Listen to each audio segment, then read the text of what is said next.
everyone, welcome to the Behavior Loop. My name is Lex, and today we're going to be taking a deep dive into two cornerstone teaching strategies in applied behavior analysis: your Discrete Trial Training, DTT, and your Natural Environment Teaching, which is your NET.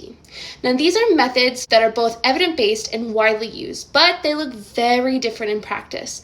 So by the end of this video, you'll have a clear understanding of what each one is, how they work, and when to use them. So what is Discrete Trial Training, or DTT? DTT is a structured teaching approach, so think of it as learning in small, carefully planned steps. Each teaching opportunity, called trials, follows a specific format, which is an instruction, a learner's response, and a consequence, like reinforcement or correction. So this is repeated many times, which helps the learner build skills systematically. Now, an example of that would be, let's say we're teaching a client of colors, and a therapist might hold up a red card and say, touch the red card. The learner touches the red card, and the therapist will immediately provide reinforcement, like praise or maybe even a favorite toy. But if the learner touches the wrong card, the therapist might use error correction, such as prompting the correct response and then giving another opportunity.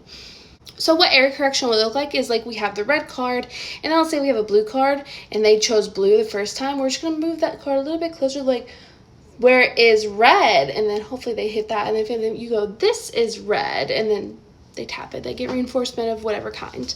So that's what that would look like. So what is natural environment teaching, or NET? NET, on the other hand, is much more flexible. It focuses on teaching within natural occurring activities in environments.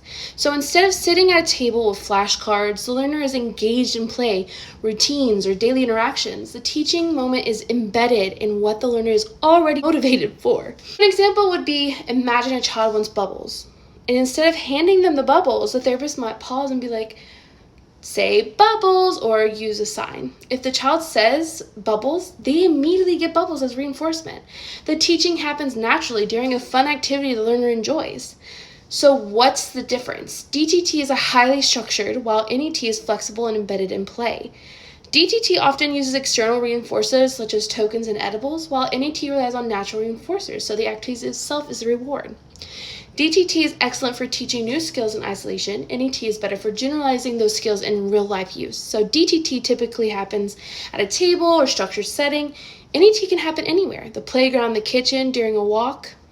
And in practice, DTT and NET work best when combined. So for example, you might teach a skill like labeling colors through DTT at a table, and then practice it in NET when the child is coloring a picture or playing with a block.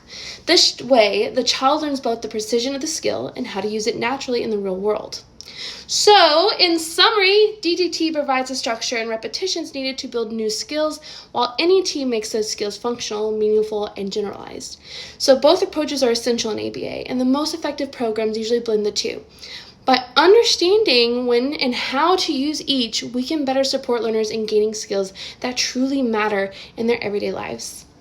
So thank you so much for watching this video. If you found this helpful, please leave a comment, hit that like button, make sure to subscribe so that you can stay in the loop of all things BCBA to RBT. See you guys.